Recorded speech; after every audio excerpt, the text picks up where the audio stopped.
Welcome back to another episode of RNT Fitness Radio, and today I'm joined by one of the members of the RNT family, Pretesh. It all started for Tesh when he was having a sporadic bouts of heart rate spikes and high blood pressure that were triggering severe pulsing headaches. Luckily, instead of going with prescribed blood pressure tablets from his doctor, Tesh decided to take matters in his own hands and reclaim his health through improvements in his body composition. He started his journey by dropping his first 10 kilos in 6 months, and then upon joining RNT, has proceeded to drop another 20 kilos in 20 weeks. At the same time, he's also dropped more than 10 inches off his waist, and his doctors and a DEXA scan confirmed that he'd obliterated his body fat, visceral body fat, to practically zero levels. This isn't just life-changing, but life-extending. In today's podcast, we dive deep into the psychological hurdles of transformation, social stigmas that make it tougher, and how the physical is a real vehicle to enabling transformation in all areas of your life. This is a no-holds-barred episode where Tesh lays it all out and talks about what it's really like to transform not only your body, but your life overall. I hope you enjoyed today's episode.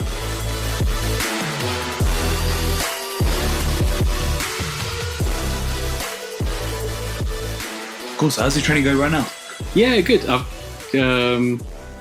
reined it in a bit, trying to get just a bit of a buffer for Asia. You know me and holidays. But I'm good. I've reined it in quite a lot. I think I dropped a few kilos last month. I'm good. When I'm good, I'm really good. And when I'm bad, I'm really bad. That's the problem. You're still trying to work out that middle ground of just making it a constant lifestyle rather than having the ons and off switches. Exactly. And that's a goal in itself in transitioning from being all in on one end and then just being off the cliff on the other. Yeah. And just somehow just trying to find that middle ground. And that's something that comes with time as it becomes more habitual and more of a lifestyle than the early phases where it's all very new still. Yeah. And it's more just like a diet phase or not a diet phase. So what I've realized is also I've got better on all the subsequent holidays. So the damage isn't as bad. So it is, something's sinking in. I'm being a bit more conscious about it. And even this time I'm like, precursors, got to do this, steps. I've taken a lot. This is probably the most I've thought about it. You know, booked hotels 40 minutes away. I'm going to be in Singapore, you know how hot it is? Yeah. and already they're like, why are you walking? It's so hot. I'm like, I'm going to do it.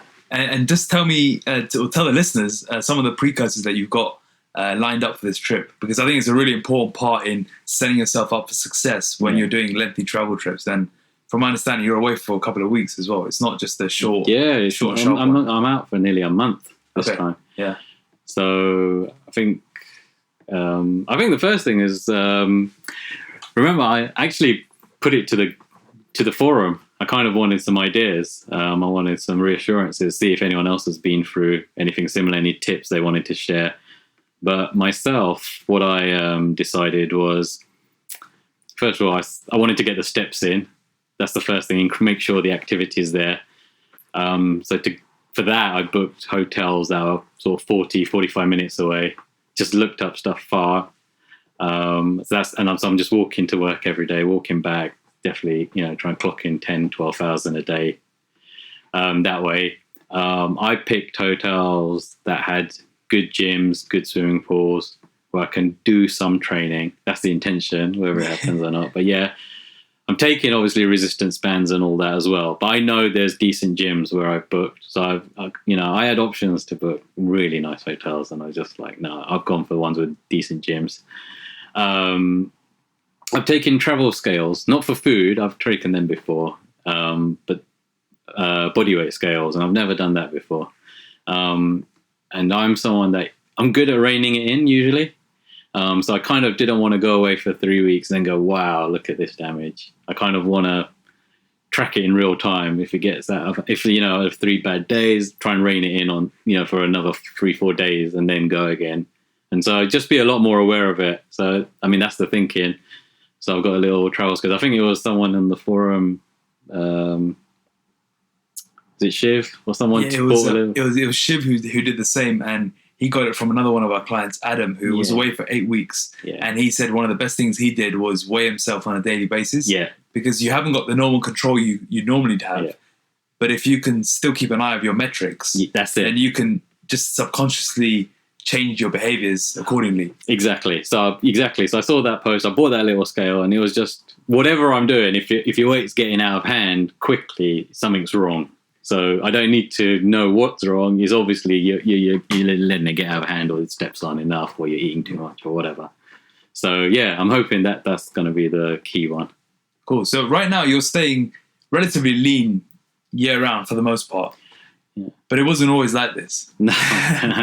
Let's take it back a bit now and talk through the initial journey, why you got started, and some of the reasons behind your transformation. Yeah. I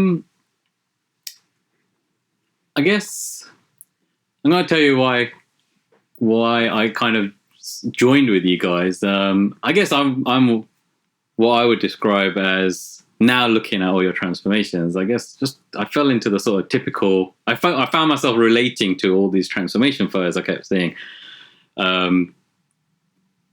Asian guy, skinny fat, city worker, desk bound, stress, cultural pressures, the same things that I kept reading about in all your transformation posts. And I was like, these guys are cropping up, and you're finding, I was seeing a lot more things I could relate to.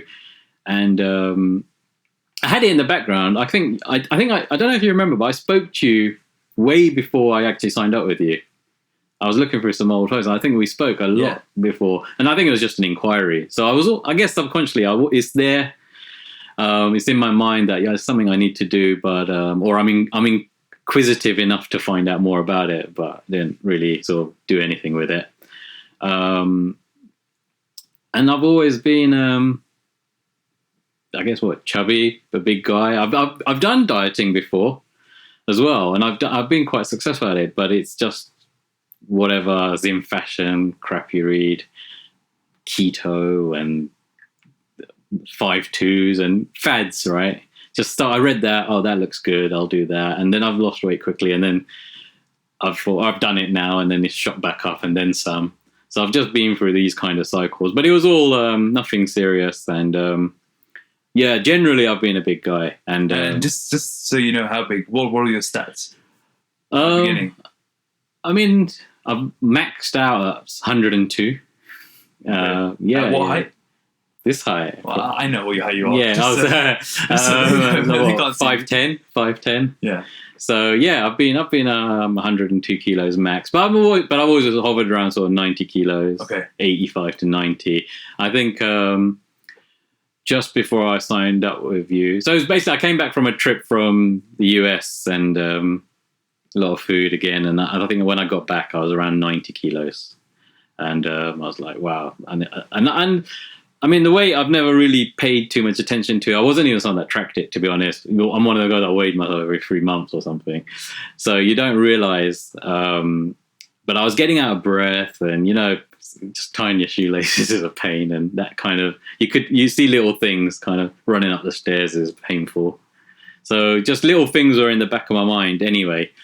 And I got back, I think we're talking July 17, and for a year I did some kind of, I was a bit more conscious of my eating, drop some carbs or something, and nothing proper, no structure, just, it was obviously better than what I was doing, eating out less.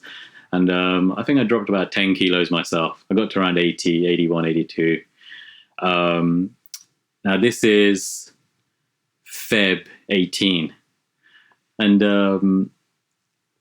I, around Christmas time and around this sort of time, I started getting really bad headaches. Really, really, like, when I say headaches, not migraines, not stuff that would sort of you resolve with some painkillers, like real, like they'd be throbbing in the back of this top of the spinal cord.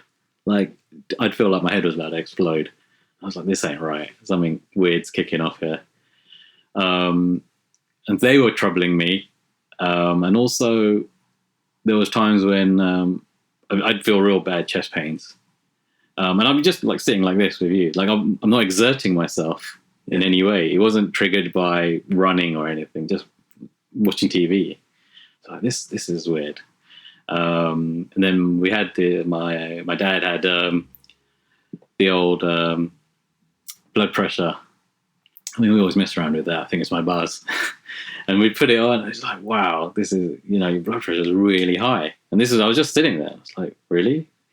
He goes, yeah, you need to go to doctors. You need to check this out. And yeah, that was kind of like when it all started sinking in. Like, I need to do something. I need to look into, first find out what's going on. But there's something there, And yeah, when I went to the doctor, the blood pressure was off the scale. Really? What was the numbers? I can't remember the exact numbers now. 180 something. Wow. Yeah. It was because I remember telling one of my pharmacist friends, he was like, "Whoa, this is some crazy number you're telling me." Yeah, it was high, and that's without exerting myself. And then on top, I had the headaches, and I had to have scans for them. And there was nothing wrong, but they were a combination of stress, anxiety, poor lifestyle, and I guess being overweight as well added to it, poor diet and stuff. And then what happened was, okay, I was like, well, fine, get some medicine and move on, right? Like everything else. Just, what do I need to take to fix this? It's like, give me the pills. And then, so I actually got prescribed. Like they said, look, there's nothing wrong, but you got to look after yourself. Can't see any major problems there, but, this is worrying. And they said, but if this happens, take these blood pressure tablets. So I phoned up my guy, he's a pharmacist, and I usually deals with all my prescriptions. And he said, listen, I was going on holiday, actually. And he said, listen, I can get you these. And I'm telling you right now, the minute you start these, you're on them for life. You are not coming off these meds. And he's seen it. And obviously, I take his opinion. I value it. And he said, I've seen 1 million people get on these meds. There's no temporary. There's no you take them when it troubles you. You're on that train. And that was a wake up call. That was like, because I'd seen my grandparents, they went through diabetes and heart attacks, and everywhere they traveled, to take a Holdol full of pills, and it takes a lot of prep. And I was like, no, I can't get on that journey. I don't want to be a pill popper and just, everyone has to worry about me and all this. And that was it. That was the time when I was like, right, I need to sort this out. So that's where the journey began. And then what happened next? So yeah, I guess I had your thing in the background anyway. No, yes, I guess it was in my head, and I was doing it myself a little bit anyway. And I started doing a bit of more activity. And yeah, your posts were popping up, and I still wasn't really buying into it. And that's no offense to you. It's just, of course, I'm a skeptical person. Yeah. And I guess the same things people say to you, it's like photoshopped or drugs or whatever. Course, yeah. The standard responses, right? Yeah, and even I'm just like, yeah, whatever. And then I saw my friend pop up out of nowhere. And I think you even described it as breaking the internet or blew up your feed. Yeah. And she's a friend of a friend. And I was like, wow, okay, that's the one I know. And that changes everything. And that's someone you can relate to, someone I can pick up the phone to and ask. And I said, look, listen, you did this transformation, or you did this. Is that really you? Is that, she had abs, I mean, that wasn't my intention at all, but I was super impressed. I was like, and even the story, I know her story, mum of 2, same age group, busy lifestyle, city worker, all of that. And I was like, wow, this is super impressive. And I just wanted her insight on it. I want to hear it from someone that's been through the process. And I said, what's the story? Does it really work? And she just, I mean, she didn't sell it. She just said, look, if it works, it's no myth. It's just, if you're ready to do the work, it's there. It's not unachievable. That's basically what she told me. And that's all I needed to hear. Because to me, it was just, for want of a better word, bullshit. Yeah. And I just didn't believe it. Of course, I mean, DEXA smashed it. I mean, she really got into incredible shape. And like you said, she broke the internet. I remember she was one of your early females, probably. Yeah, one of the early female ones we dropped. Yeah. And I think for me, I'd seen them anyway, all the transformations before that, and read the case studies. And but that just made it really real. Someone I could pick up the phone to and talk openly, what did you have to do? Does it really work? Is it, is that, I just asked her straight, is that photoshopped? Is that, is that the best photo? And she goes, no, I just took it at home. It was like so raggo. And I was like, that makes it even more impressive. Because it was just a regular shot, right? Yeah. And I was like, I was even more impressed. You mentioned there that the fact that she had abs wasn't really something that appealed to you as a reason for starting this journey. Yeah. What was it more for you? So, I mean, I know you're a transformation guy, and that's how everyone was marketed. And that just, I mean, that was, to me, unrealistic. I was like, I don't want that. That's amazing, but that's not me. I'm not one of those sporty guys. I'm not one of these gym guys. But this guy can definitely help me lose weight. So I knew once she'd reaffirmed it, I was like, okay, well, I'm definitely with the right people. But yeah, I'm not interested in photo shoot, body transformation, none of that. Yeah, it wasn't. And that was it. And I was just like, well, carry on with the weight loss and go down that path. And yeah, that was my intention. That was, I mean, it was. That was the goal. And then one thing that you inevitably started hashtagging was 20 and 20.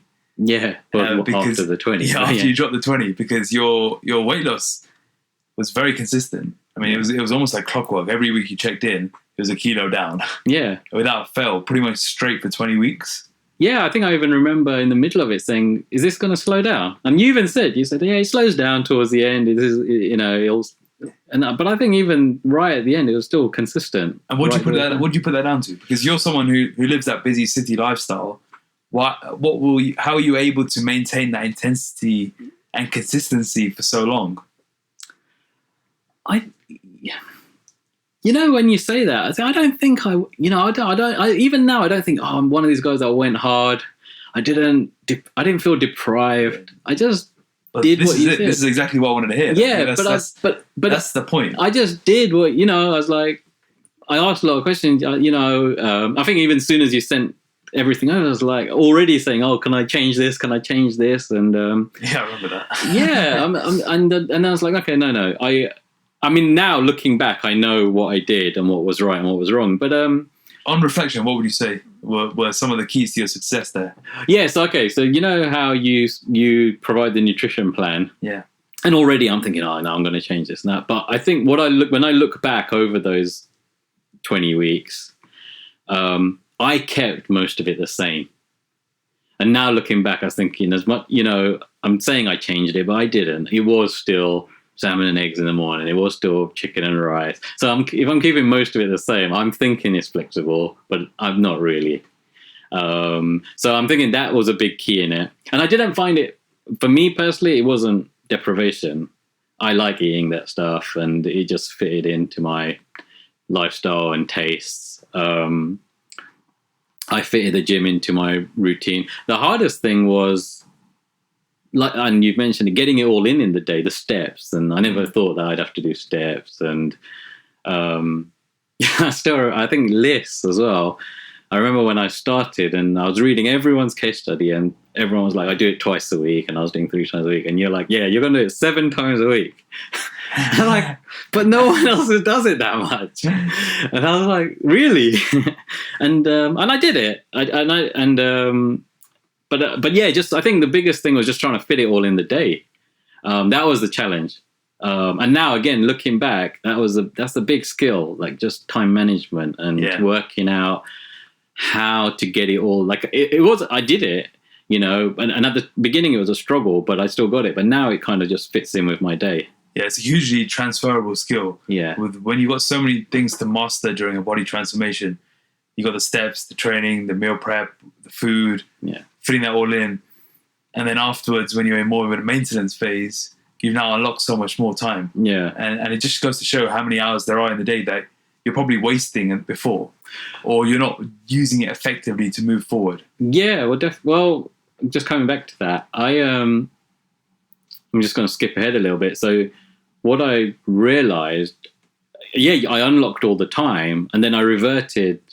No, revert is not the right word, but I slipped very quickly into my old habits. I was like, okay, well, I've done that. And I'll talk a little bit more about that. But I realized that I actually enjoyed those routines. So I still do steps. I still wake up at 5:30 and I still walk the same route. I don't think of myself as on a cut now, or right now, but I still do it. And I enjoyed it because I was like, okay, well, this is when I'm listening to my podcast, or this is when I'm listening to, this music album or Spanish or whatever I'm learning at the time. And I enjoyed the walk. It gave me some clarity and fresh air and all the rest of it. I like the routine. And likewise with the meal prep, the minute I stopped, all the bad habits slipped in very, very quickly. It was like, oh, okay, you know what? I need to do this. Yeah. And it wasn't like it wasn't a chore. It's just, I just thought I've done it. I don't need to do this anymore. And I kind of went back to it and I enjoy it. I enjoy sort of planning out my day and knowing what I'm eating each day and having most of it done. And so those things is, like you can unlock the time, but to be honest, I still do all that. Yeah, it's the structure that you crave, and so many people thrive off structure. I think everyone thrives off structure. Yeah. And when you lose that, it's so easy to revert back to old habits, because 20 weeks in the grand scheme of things isn't long at all. There's nothing. If you spent years and years with bad habits, you can't undo that completely in 20 weeks. It takes a lot longer. Yeah. Which is why if you suddenly throw in the towel after 20 weeks and you forget about it all, you're going to revert back. And you haven't got to that point. I think we discussed this in episode 69 with the trans-theoretical model. And in stage 6, there's something called termination of bad habits. And this is where people go through different stages. And the last stage is where they terminate bad habits. But to get there, every stage before that, there's a risk of relapse. Yeah. And until you get to that last stage, you're always going to be at risk of relapse because you haven't solidified it and ingrained it into your lifestyle. Well, coming back to that, I think I think it's podcast 67. Yeah. The one with Nathan. Yeah.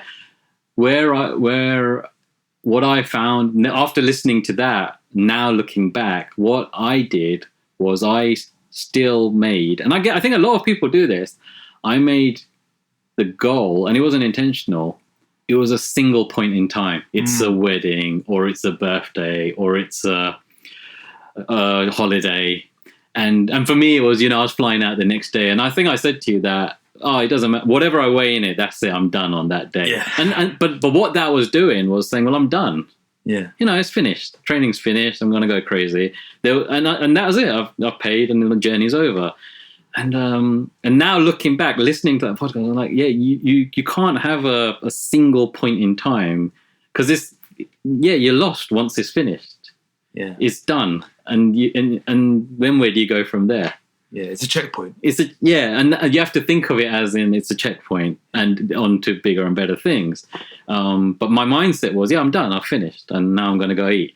We're recording this at the end of March, and I think that checkpoint you're mentioning was September, if I'm correct? I finished October 4th. Yeah, I might finish just a bit before, but I think So you're reflecting 7 months later, which is an important part of what you're saying here. Yeah, I've made and I've made a lot of mistakes in this last 6 months as well. And I'm constantly looking back at same questions. Why? How did I perform so well? How did I? I've fallen off the wagon as well. And why did I do that so quickly? And then also the other way is that why am I maintaining it so well? Yeah. This is the best I've ever maintained. Yeah. I'm still within 4 or 5 kilos of my low, and over a long period. Yeah. Relatively, what are we in now? That's six months later. Yeah. You've almost re-established a new set point, which is what we spoke about a couple of weeks ago. Yeah. And you have had a few lapses, and I think it might actually be useful talking about these lapses, because the usual thing where I warned you so much about you need to be on it after the checkpoints hit. Yeah. And of course you had in your mind that nah, it's going to be fine. Why didn't you tell? This is one of the best, as in inverted commas. I do call it the best. off the cliffs I've heard of. But why don't you tell the listeners what happened straight after your checkpoint?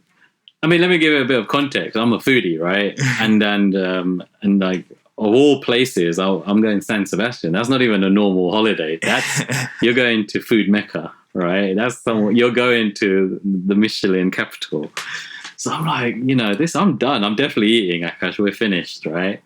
And I think you were saying, look, be careful. you've done all this hard work, and you're in good shape, and don't let it get out of hand. I'm like, yeah, I know. And I think, and now even that, I'm looking back and I think, knowing my personality and knowing kind of, I don't know if I felt deprived at the time, but I think I did. Now looking back, I think I was really deprived because I went so hard and consistent. I'll give you my thoughts afterwards. But yeah. And then I think I wouldn't have listened. You told me straight. You said I went on this all-you-can-eat bender. And I reverted hard, and I was just like, yeah. I listened to it. He was literally just going in and through me, and I went away for 3 days. 3 days, a long weekend, and I thought, okay, I've definitely put on a few kilos, but I've had a good time. Had the sweets, cakes, eating hard, and I weighed in. I think I left. My low was 59.9, and I weighed in. I think I got on 9 kilos. Oh my God. 9 kilos in 3 days. Yeah. And I was eating non-stop, don't get me wrong. I know exactly how I did it, if I look back. But it was a scary, I never expected to see that. I didn't even think that was possible. It just goes to show how precarious your body is in that. And it is a deprived state because you've just deprived your body of food for a while. Yeah. It's so sensitive to gaining. And then you go on the biggest mistake you made was just flying out the next day. Even if you left it a week, it would have been a lot better. Yeah. But you literally went out the next day and you were sending me all these things you were going to eat. And I was like, no. So my mindset, okay, so that's another thing I talk about, is I think my mind had already gone before then. I'm already like, I'm going to eat here. You know what the biggest giveaway was? I think I said at the entrepreneur, I was sitting next to Lena, and I said, you know what, I'm looking back, even on my way, when we took some photos, I'd called a lady and ordered samosas. Yeah. My mind had gone. I'm like, I'm going to pick these up, do the photos and eat these. And now I'm looking back thinking, I've just fixated on this set point too much. Yeah. That's a really important point. And I'm just like, now, I'm laughing about it. But you're right. I don't think people are aware, or I definitely wasn't aware, how much damage you can do. And you're actually, it's the easiest time to do it. Yeah. Your body's just going to soak that up even worse than any other time. And also, everyone has to go through it at some point, because I've done that as well. And I've messed that up. And sometimes you can give all the advice you want from outside, but you almost have to just watch the client just like almost, they need to learn it. Yes. You always need to go through it, because now the next time you diet hard, you'll know what's coming, and you'll be much more sensible, because you don't want to feel like that afterwards. And you felt like bloated and heavy, and you feel terrible, but just the amount of work you have to put in to get back to something. Luckily, sensible. it kind of came off. Well, it's a lot. There is a lot of water. It's not fat. It's not all fat, but it is. There is a lot of fat. There's bloat, and there's just junk in there, and you're just uncomfortable because you're coming from a pretty athletic state, right? Just shifting gears a bit and going back to the period where you went from 90 kilos and then to 80, and then you went to 60 very quickly. What was some of the challenges and constant psychological battles you were fighting, both within yourself and externally? I think initially, I don't think initially I was facing any battles. I'm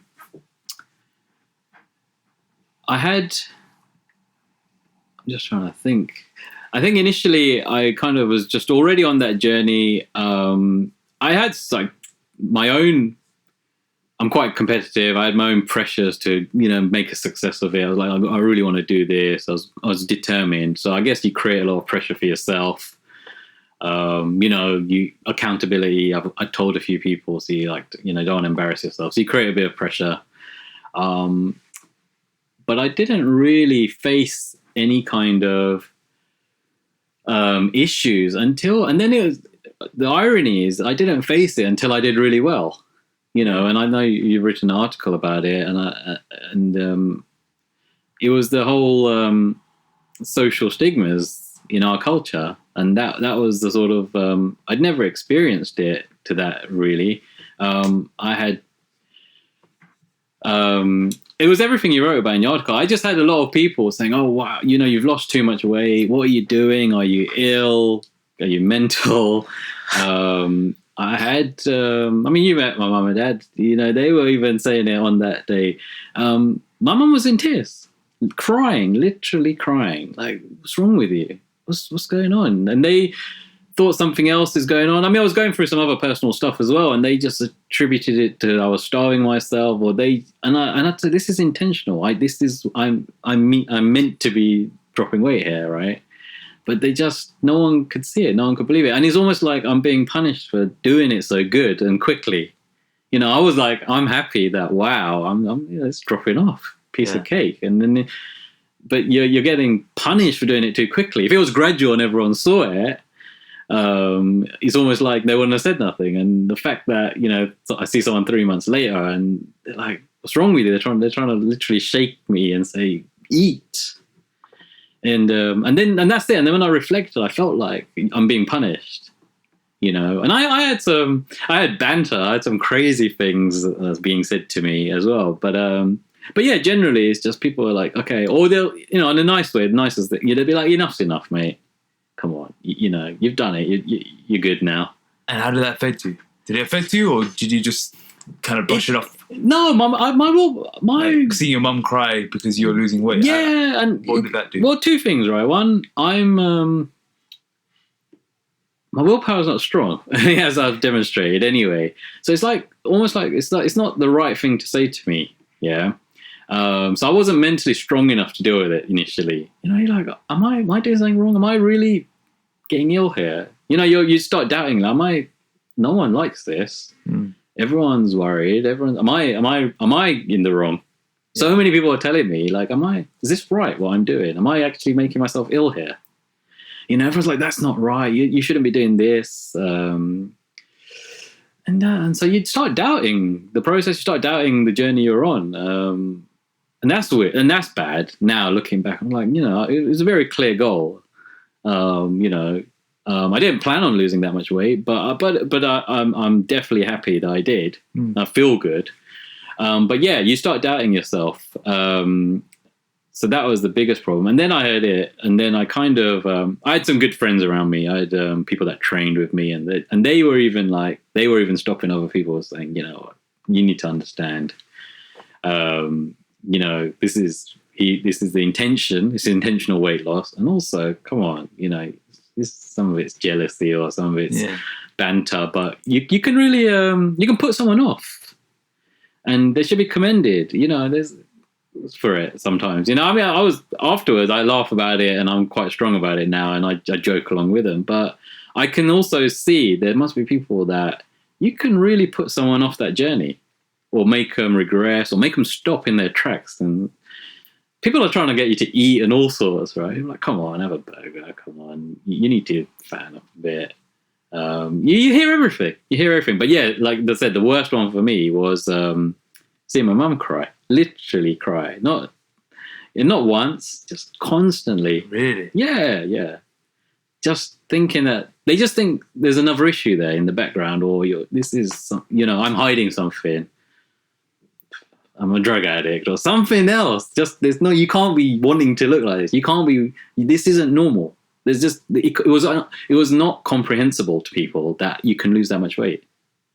Yeah, and it comes from I think it's just the lack of education more than anything, and also, like you said earlier, maybe not in your mum's case, but in like fellow colleagues or friends, where they say enough's enough, or have a burger. That's usually typically some insecurities coming out on their end, potentially. Yeah, maybe. I think it's also just, like I said, it's cultural. It's cultural. This is education. There's many factors at play here, but it still baffles me why it happens. Why not commend someone who's trying to be leaner and healthier? Yeah, and they're trying to improve their body composition. I mean, your body composition improved. You didn't just drop body weight, but you know the stats. You knocked off how much of your umbilicus and visceral fat? So I mean they're the stats that really matter. I mean, I guess and bearing in mind I came to you after I've dropped 10 kilos.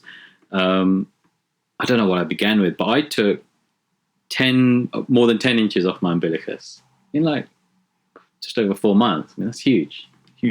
I mean, that's one, but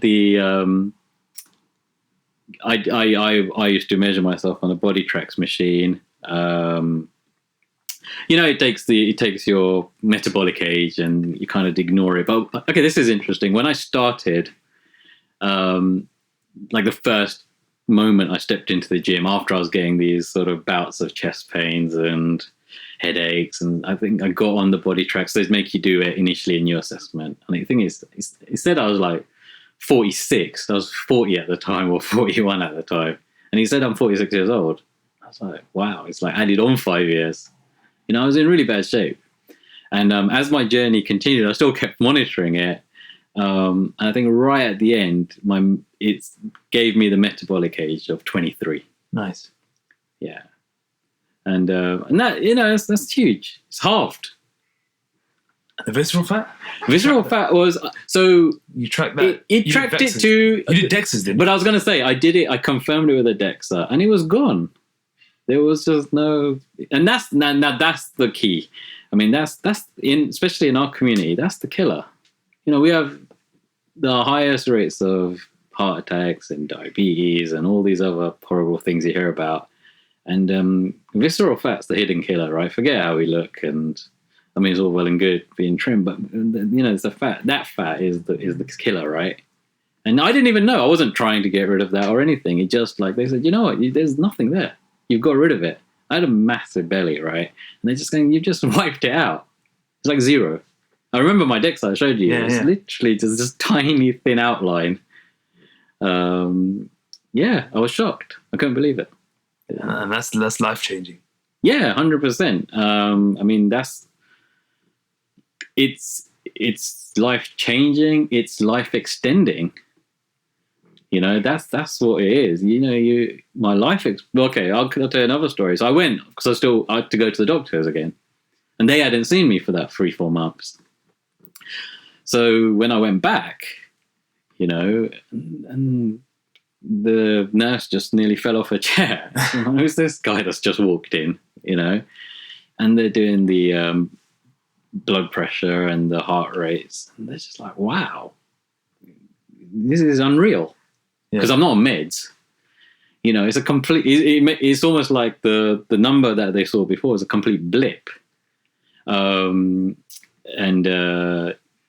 was shocked. She just said she said you were pre-diabetic. She goes, you are a cert for diabetes, with your frame, with your stats, with your bloods. You were, we had you down for diabetes, and there's a little bit of history in it with my grandparents and stuff. And she just said, that's gone. You've literally just eliminated that, knocked it right on the head. And, when you hear that, you just realize that that's forget how you look, forget the real, the photo and all that. That's real change. Yeah, 100%. And not only health, but also how you feel inside mentally. Yeah, that's been huge for me. I mean, we talk about, I know you guys talk a lot about the physical being the vehicle to drive the mental change. And when I started, I didn't think about mental development. I didn't think about that wasn't even on the radar. I didn't even think that there would be any improvement. I'm fine. I'm good. I just want to lose a bit of weight. And it's only kind of looking back and reflecting, and you start to feel good. You start to feel, like you said, at the time, even now, I didn't realize, but it's the structure and the routine and the habits, and you start feeling really good about yourself. It's the discipline. And I had poor lifestyle, man. I think a lot of people can probably relate. I had bad lifestyles, junk food and late nights and partying and even, I've had it all, ups and downs, fought my own demons a lot.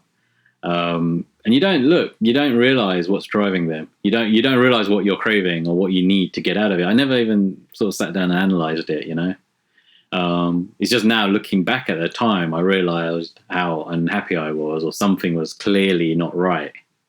because I feel so good now, and not just I do feel good, but even just confidence and energy levels and all the other rest of it, just the mental benefits are huge. And then I think I even messaged you once and I said, you know what, I actually put more emphasis on, I don't care about the way I look. I really care about the way I feel. I didn't even think of that as the driver for what I'm doing. I didn't think, and so now for me personally, I actually think the physical is a byproduct. I know you need to do it that way around. It's easier to go down that journey and get it.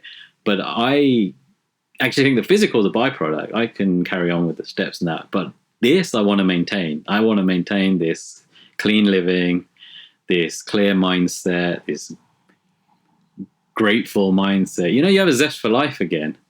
I'm trying to catch up for lost time. I'm trying to kind of make the most of, I think like a lot of your clients, that the older guys I'm speaking about, I class myself as an older guy, by the way. The guys in their 40s and stuff, you think, wow, you know what, you can still get in good shape. Because before, that was the other thing, when I saw your transformations, I thought, these are all kids.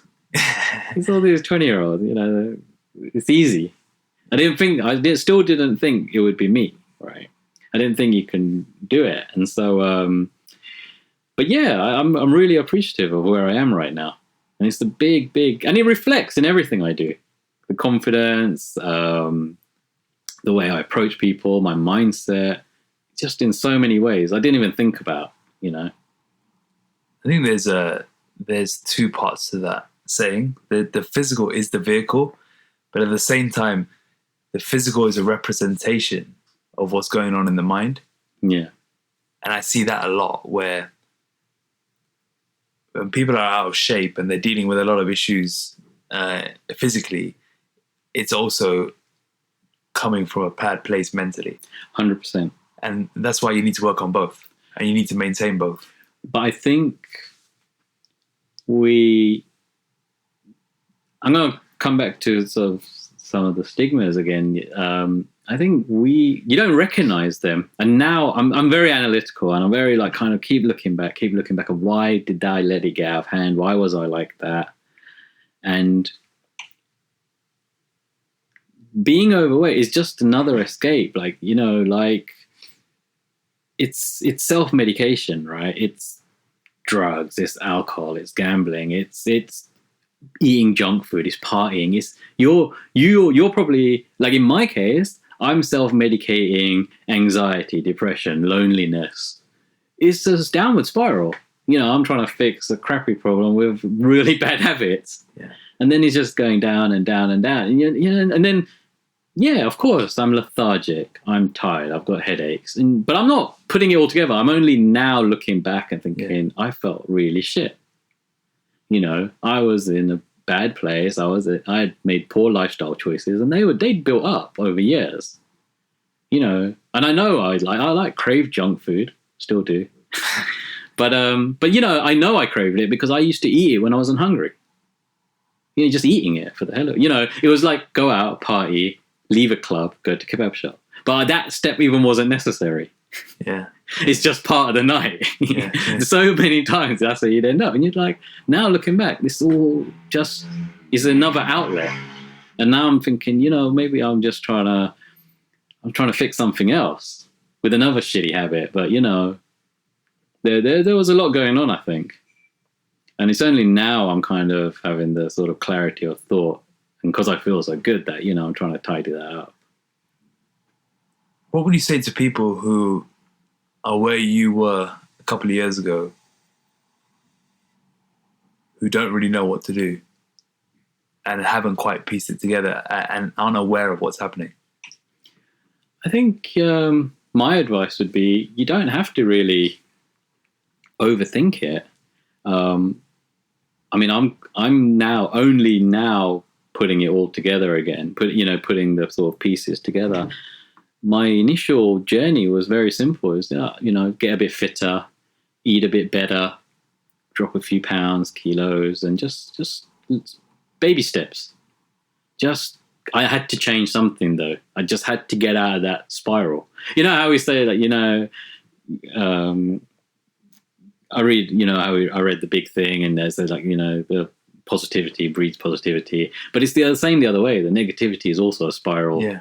And I just had to break that cycle. I just had to do something, even if it was getting out of bed a bit earlier, even if it was just eating one less meal. I was eating out all the time. It was just part and parcel of my day. Just, finish work late, grab takeaway on the way home, sleep 4 hours. Wouldn't even make it to bed sometimes. I'd crash out on the sofa. Really, really bad, like lifestyle. And then this wasn't my intention to tidy all that up, see? But he's kind of forced me, the structures forced me to tidy that up, because it's like, okay, look, I need to wake up at 5 to get these steps in. So it's like, oh, shit, I've got to do my meal prep. I've got to, it kind of just, now looking back, you kind of just whipped it all into shape. But I didn't think of it like that at the time. It's like, I just got to get this done. And it kind of slowly just put the pieces together. And now I like it. I enjoy it. And I'm sending you the videos of my meal preps. Even now, I don't have to do no meal preps. My custard. Yeah. Pretesh is he's a meal prep master chef now. Yeah. He sent me a video of egg custard, and it wasn't just an ordinary video; it was a full production. Damn right. And the macros are super impressive. Probably the most OTT cooking video I've seen. Yeah, but I enjoy it. But it's great, and you've made it enjoyable, and making the process enjoyable makes everything so much easier. Yeah, I mean, sharing the videos and just having a laugh about it, and look, don't get me wrong, I enjoy it. I still like my food, and so it's trying to work within those boundaries. It's like, I wanted custard, so I had to figure out how I can have something sweet in my day, right? So I was like, okay, well, I'm going to make these little puddings, and I mean, I think when I worked it all out, I just made some simple substitutions, changed the milk for unsweetened almond milk and sweeteners. I think stevia instead of sugar. And the macros on those baked custards are like 44 calories each. I'm like, man, I'm just gonna smash these every day. It's nothing, And it was and it's a good lifestyle choice. It's a good habit. It's part of the meal prep. It means I'm not gonna snack out on chocolate or ice cream, and it's just all kind of, again, it just fits. It's something I've carried over, and these are the habits. Kind of like, I enjoy them, but they don't feel like a task. When you start the journey, it's like it's a task you have to get, and you have to do your meal prep. So it's a chore initially, right? And now it's not a chore anymore. Yeah, it goes from need to do it to want to do it. Exactly. Yeah. Just going back to what you said earlier, you said you weren't sure if the physical was the vehicle, but from what you said just before this bit was how going on a physical transformation forced you to create structure and forced you to focus on yourself. It then enabled you to inevitably, subconsciously solve a lot of those problems. Yeah. Oh, sorry, I didn't realize I said that. That came mentally. Yeah, I think what I meant was I wasn't trying to solve the mental problem. Well, that wasn't even. It came as a byproduct. Yeah. I wasn't. I think you have to be really, really in tune to know you're trying to solve that problem.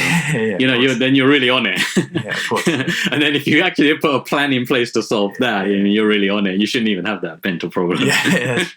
So I think a lot of people just find themselves fixing these, or it's just no. So I think maybe I didn't express myself. So the physical definitely fixed it, but it wasn't a problem I was trying to solve. But now I put more emphasis on. Yeah. That I didn't realize that would be the outcome. The increased energy and the increased mindset and the positivity and even just the ability to influence others, and just the positivity is rubbing off on people close to me, and it's just all that. It's just, again, so now I'm in the positive spiral. Yeah, I'm motivated that way. Yeah. What have you found as part of RNT that you've really valued? I know you're a really active member of our community, which is great, and I really love that. Well, I was just going to say, for me personally, I think the community is key. And I tell you, the online community that you've created is, I'm someone, or when I was coming on this journey, I don't have that big support network. I don't have that massive family and friends, and so it's almost like you need that online community. And what I like about it, as much as I like the podcast and the articles and the trainers on there, and you can ask questions, where I really like it is the banter, obviously, and the jokes. But even just people. I think there was one recently. Someone said, "I'm really struggling," or I'm really, this weekend was really tough. And then 50 people will reply, "God, oh, you got this. Yeah, man, don't worry about it. Don't sweat it. This is fine. It's just a blip." And they're not chatting shit. It's people that have done all the transformations. And, so you really like, oh, no, they're not just G'ing me up. They really know what they're talking about. I remember even, and the other one was, I think, DEXA posted, "I'm 5 weeks out," and I'm so many people like, "You got this, man, go," and it's so motivating. It's unreal. You sometimes just need that little positivity. You need that little. You just want reassurance, and that's what I'm saying. That someone like me, right? I still class myself as someone that has a weak mind, right? And so it's very easy to, I'm getting better at it. But I used to, I put way more. That was my problem, basically. I let other people define me, or what they say define me, and that kind of. I wasn't positive enough to fight things off, and I used to get beat up about it. And so I understand the value of that better than most people. That sometimes a little comment like that, for someone that's got a weak mindset, someone like me, it's everything, right? People might just think, "Oh, it's just." Good luck, mate. You're gonna kill it. But when you have like 50, 100 people telling you that, you're like, wow, this is cool. This is I'm on the right path. This is what I need to hear. And I think, don't underestimate that. There's people that put real value in that. Yeah, that's powerful. It's definitely becoming one of my favorite parts of RNT. Is this community that's been built up. And the positivity that's vibrant within it. Yeah, it's amazing. It's full of jokes, it's full of bands, but it's full of like valuable advice. It's full of people just posting photos. Look at this deadlift, and everyone else is critiquing it. It's almost like they're doing your job for you, And people sharing tips, and it's nice. It's nice to know people that are feeling the same pains, feeling the same upsides, seeing the same rewards, making the same mistakes. It's nice to be able to say to them, I laugh about it, but like I say, this is, you can really fall off the wagon, It's someone that's done it. You can tell them, it's amazing. I think that's the differentiating factor for me. There's loads of trainers out there. There's loads of online communities out there. There's all this, you can walk into any gym and get a trainer, but then that bit is the key for me anyway. Amazing. Yeah. Let's before we do the rapid fire questions, I want to ask what's next for you, and what is driving you now to continue living the lifestyle, and what are your goals? I think so. When I finished, I kind of realized just how easy it is to fall back into your bad habits, and I literally saw my weights going up pretty quickly, and I was like, oh, I don't want to. This is not something I want to do. And so my plan wasn't to be in this long term. It was just finish it. And like I said, I was fixated on this single point in time. And now looking back, I'm like, I actually like maintaining this lifestyle. I like the positivity. I like the routine. And I like keeping my weight within a few kilos. And so I guess now, is just to kind of maintain, get kind of the challenge, the goal I set myself was just to say, can you maintain it? I don't like these extreme swings anymore. Yeah. Can you just, that's the goal in itself. Yeah. That's the achievement. If you can stay within the same weight for 6 months a year, that's a big achievement. It means you're kind of getting through life okay. Because I'm still eating and doing stuff and enjoying life a bit, So just being able to rein it in when you need to. And then I guess, and again, for me, as someone that's I've never been athletic. I'm not one of these guys that lifted weights in my 20s and played football, and it's not something that I've lost my athleticism as I've got older and now want to quickly get it back. I've never been in the gym and stuff, you know, and now I'm like, you know what? Yeah, I want to build a physique. Yeah, I want that shit from what I should have had when I was 20. Yeah. So yeah, it's just, I feel good. I enjoy gym. I enjoy lifting weights. I want to eat more. So if that means I can eat more, I'm definitely going to. But yeah, that's, so my plan is just to maintain this. I'm doing quite a lot of traveling at the moment. And that's also, I feel great doing it. It's something new for me, the way I'm traveling on my own. I'm kind of going off the path a bit, you know, not just turning up in places. Yeah. Just really, like the gym, I'm stepping out my comfort zone now in more areas of my life. Because I kind of not scared of things anymore, or I'm not scared of falling over or worried what people will say anymore. It's much bigger now, everything. The gym was the first thing. It's like, okay, it's not going to kill me. You can lose the weight. Fine. What else can I do? You know? And so now I've kind of got this other mindset where I'm, you know, yeah, I'll travel and I've got other goals in, you know, at work that I want to achieve, and just things that were out of reach no longer seem out of reach, or, you know, I don't care if I go for them and fall over anymore. Whereas before you just feel like, fuck it, I'm not going to try that. Amazing. That's what it's all about. Is this the first year you're traveling solo ever? This is the first time, I think I posted it out, this is the first time where I've traveled completely on my own and not known even anyone there. Sometimes, you know, I go to America and I go to India and you know someone there and you meet with friends, or someone lives there. You got someone to tap into, or someone will join me along the journey. And so I did this. I went to Mexico, and again, you know, I went to like a non-English speaking country. Could have made it easy for myself. And I didn't even go, you know, I could have gone to a resort.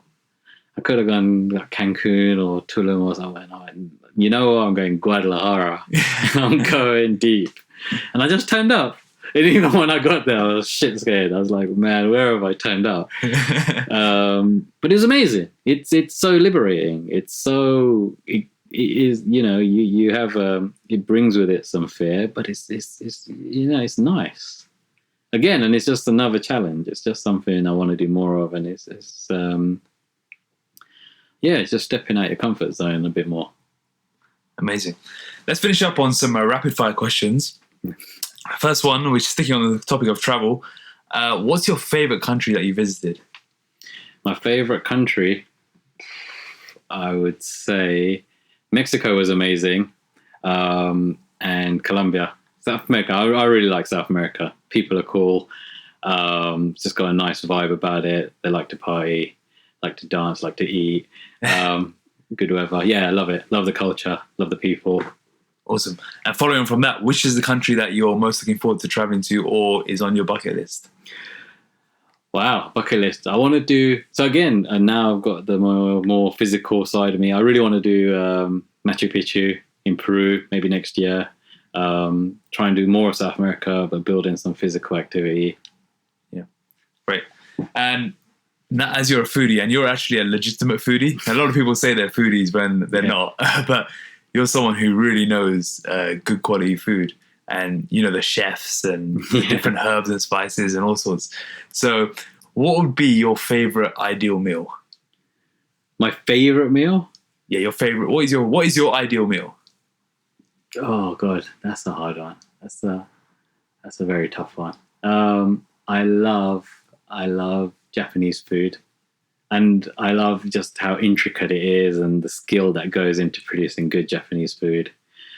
Got to narrow it down a bit more to the food. I love sushi. Sushi, yeah. Sushi is great, yeah. But I'm a big meathead as well. I love. Yeah, we always talk about steak. Yeah, steak's a big one, but not just steak. Even you know, chicken, lamb. I love meat. Yeah. On the day of his shoot, we went to the opening of the new barbacoa, and I think you just Black Lock, and you just literally ordered like a slab of a mountain of meat onto the table. Yeah, and you're like, guys, just eat up. Well, even that was I got us all into the opening of the new branch. Yeah, And we met with Gary Lineker as well. Yeah. And to finish off, the last one, who should we have on our podcast next? Oh, who should we have? What, clients or whoever that's that you think we can get on, or you want to hear from? Did I read that you might get Jay on? Jay Shetty? I'm trying to. Okay, that would be an interesting one. I think he's got a lot of followers. I really like his positivity. Out of the clients, I'm just going to put the name out there. I'm super impressed with DEXA. Yeah, that, because I thought I was an old guy and I killed it, and that guy has shown there's age is no barrier. Super impressive, man. You know what? That's the guy that keeps me going. Yeah, big shout out to DEXA. He's on the mission to drop 50 kilos at the age of 50 years old. Yeah, fucking hell, man. Absolutely incredible. Ledge. His shoot, we're recording this end of March. His shoot is, I believe, in 3.5 to 4 weeks. Yeah. Or something like that. And he's dialing in now. And, regardless of how he looks on the day, just that feat of dropping 50 kilos is absolutely insane. And man, getting in the gym at that age, it's just the whole thing. He embraced it fully. He does it. He posts. He's like, I'm doing my steps at 5 a.m, and he comes onto the podcast while he's on the treadmill, for fuck's sake. Well, and it's also incredible. Like, he's got kids. He runs multiple businesses. Yeah. It's the whole thing. Is if you've got any excuse, no excuses. You can't tell a DEXA. You can't tell anyone. That's what I'm saying. You can't tell anyone because he's got everything that everyone moans about. I've got family. I've got businesses. I've got to do this. I've got to do that. And you're like, no. If you really want to do it. And not just do it, not just drop 5 kilos, not just drop a few inches. And he's going all in. Yeah, he's already told me he's coming on the podcast. Yeah. So that's what I want to hear. No, but I think everyone wants to hear that one. That's anyone that's not impressed by that, man, it's not possible. Yeah, your wish is granted. Any final words? Anywhere people can find you? If there's anything you want to shout out? No, man, I'm just you find me on the RNT groups a lot nowadays. No, just the only thing I can tell people is, if you want to give it a go, don't be scared. You don't have to have massive ambitions. Baby steps. It's not always about just getting ripped, getting shredded. Have small goals. It's all achievable. Doesn't matter what age you are, what your lifestyle is, where you work. It's definitely something that's achievable to everyone. Amazing. Thank you so much. If you enjoyed today's episode with Pretesh and you could relate to it and you feel like some of your family and friends will gain a lot of value from it, please share it. Please share it with them. For more information, please visit www.rntfitness.com and follow us on Instagram at rnt_fitness. Thanks for listening.